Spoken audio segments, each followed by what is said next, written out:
నమస్తే, welcome to I dream. మన సనాతన ధర్మం యొక్క విలువలని రోజు రోజుకు ఎంతోమంది పెద్దవాళ్ళు ఇలా ఉండాలి, అలా ఉండాలి, మన ధర్మం ఇది చెప్పింది, మనం ధర్మ మార్గంలో నడవాలంటే ఇవి పాటించాలి అని ఎన్నో రకాల సలహాలు మనకు ఇస్తున్నప్పటికీ అసలు ఆడవాళ్ళ విషయానికి వచ్చేసరికి చాలా రకాల అరాచకాలు అనేవి జరుగుతూనే ఉన్నాయి.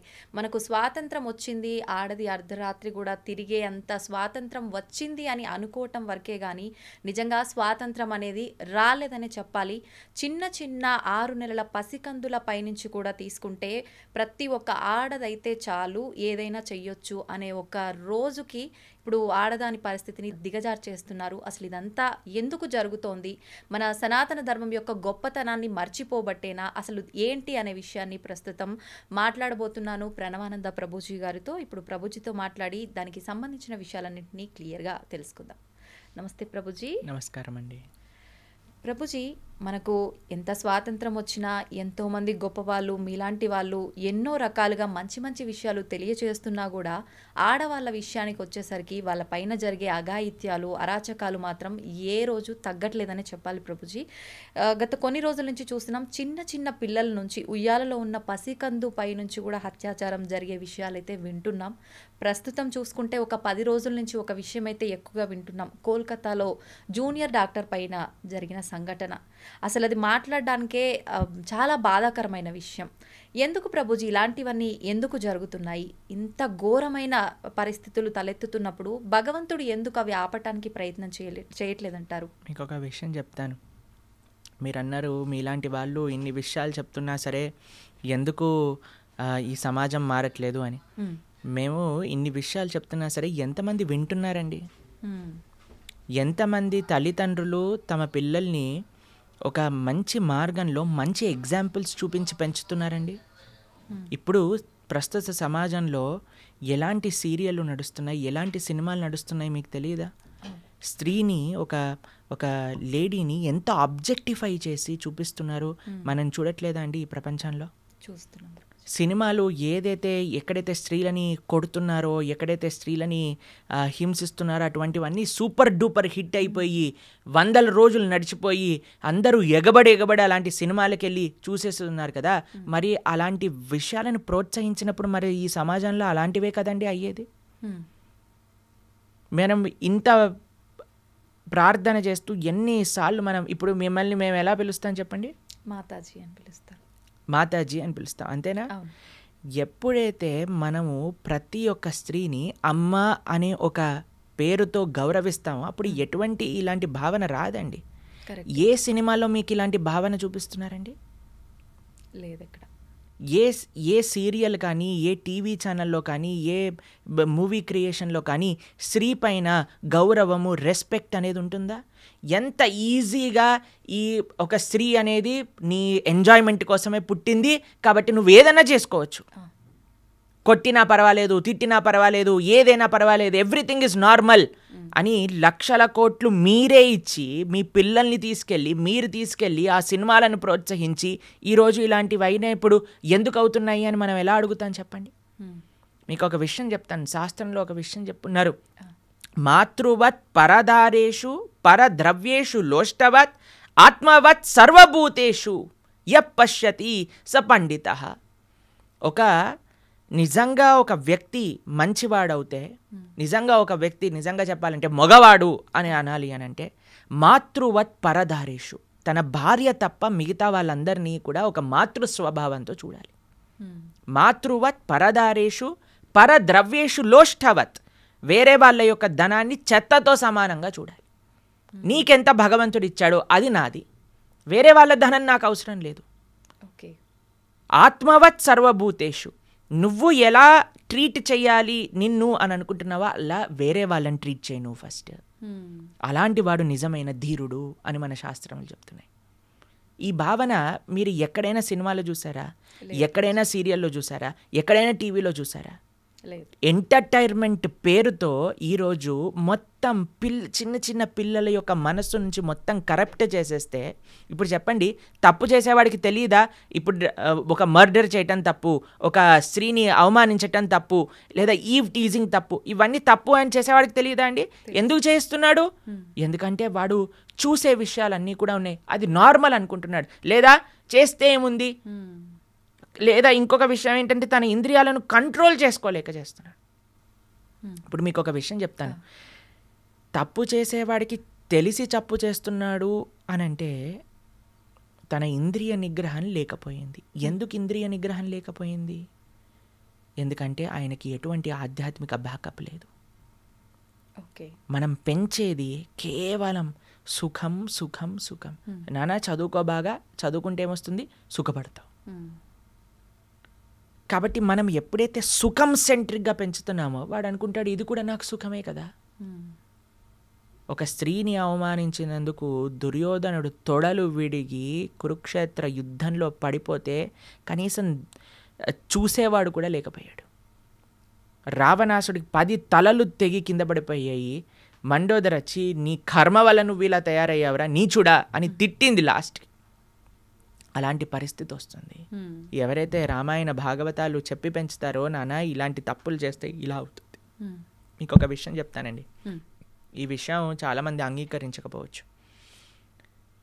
జనరల్ విషయంగా మనం మాట్లాడుకుంటే మగవారిది ఎంత బాధ్యత ఉన్నదో ఇలాంటి తప్పులు చేయకుండా.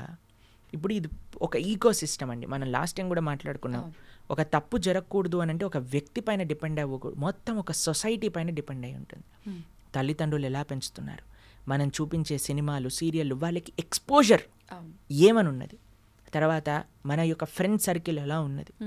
ఇంకొక విషయం చెప్తాను, ఎంత పురుషుడికి ఎంతైతే ఇంద్రియ నిగ్రహం ఉండాలో, ఎంత రెస్పెక్ట్ఫుల్ యాటిట్యూడ్ ఉండాలో, అంతే ఒక స్త్రీకి కూడా ఆ రకమైన గౌరవం, ఒక డిస్టెన్స్ మెయింటైన్ చేయడం అనేది తెలుసుకోవాలి. ఇలాంటి కేసుల గురించి మాట్లాడట్లేదండి, జనరల్ సొసైటీ గురించి మాట్లాడుతాం. ఎవరికి ఏ హద్దు ఏంటి అని తెలుసుకోవాలి మనం. ఇప్పుడు మీకు ఒక విషయం చెప్తాను, మీరు ఆశ్చర్యపోతారు. ఇప్పుడు నేను కాషాయ వస్త్రం వేసుకున్నాను, భగవంతుడి యొక్క సేవలో ఉన్నా. మేము ప్రోగ్రామ్కి వెళ్ళినప్పుడు కూడా కొంతమంది మమ్మల్ని ప్రభుజీ మీరు మమ్మల్ని పెళ్లి చేసుకుంటారా అని అడిగిన వాళ్ళు కూడా ఉన్నారు, తెలుసా మీకు?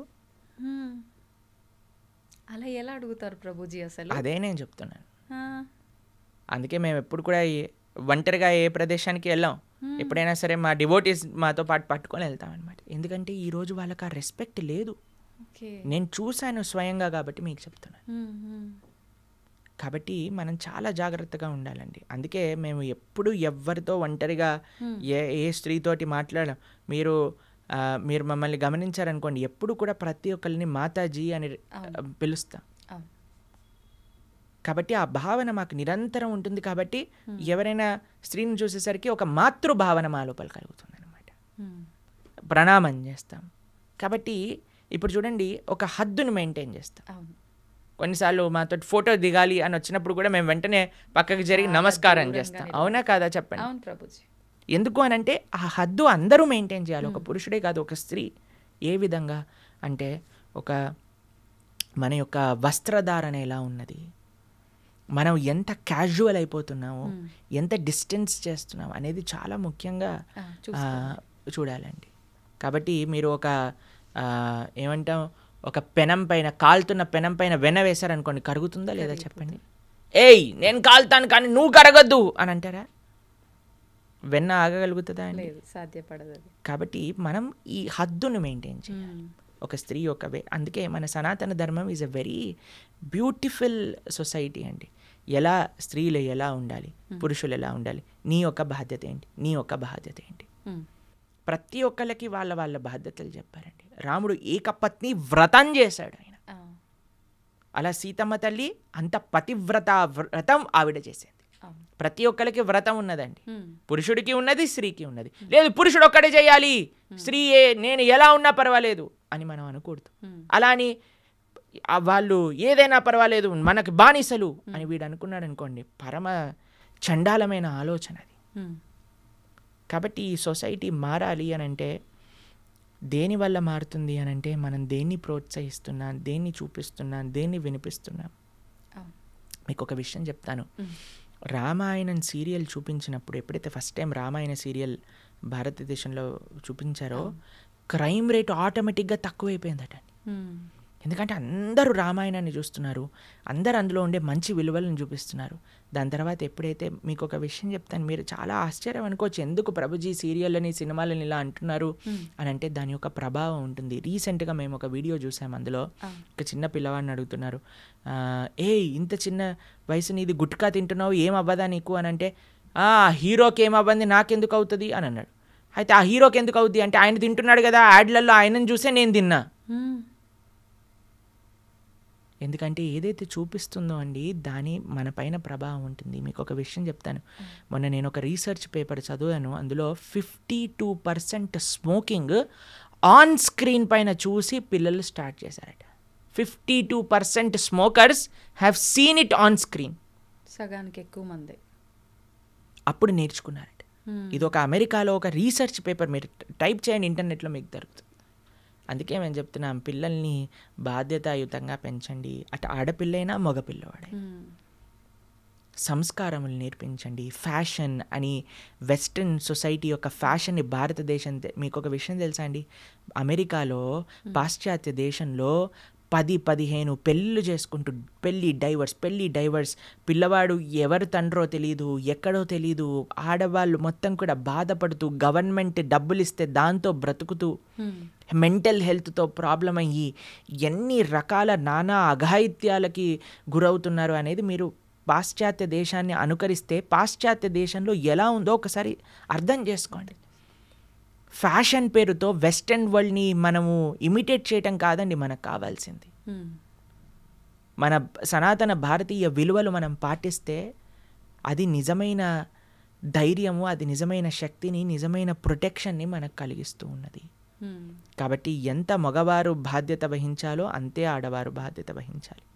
ఇద్దరూ సరిసమానంగా తమ యొక్క బాధ్యతలు, తమ యొక్క హద్దులు తెలుసుకున్నప్పుడే ఈ ప్రపంచం అనేది బాగుంటుంది. దాంతోపాటు స్ట్రిక్ట్ లాస్. ఎప్పుడైతే దుర్యోధనుడు అలా ఆ తప్పు మాట అన్నాడో, ఏమన్నాడండి, కర్ణుడు ఐడియా ఇచ్చాడు తెలుసా మీకు. ఫస్ట్ మహాభారతంలో ద్రౌపదీదేవిని తీసుకొచ్చి వస్త్రాపహరణం చేయమన్న ఐడియా ఎవరిదో తెలుసా? కర్ణుడిది. ఓకే. నేను ఒక వీడియో కర్ణుడి గురించి చేసిన వీడియోలో కింద చూస్తే Karna is emotion, Karna is life, Karna fans, వీళ్ళందరూ కూడా అలాంటి దోవకు చెందిన వాళ్ళు.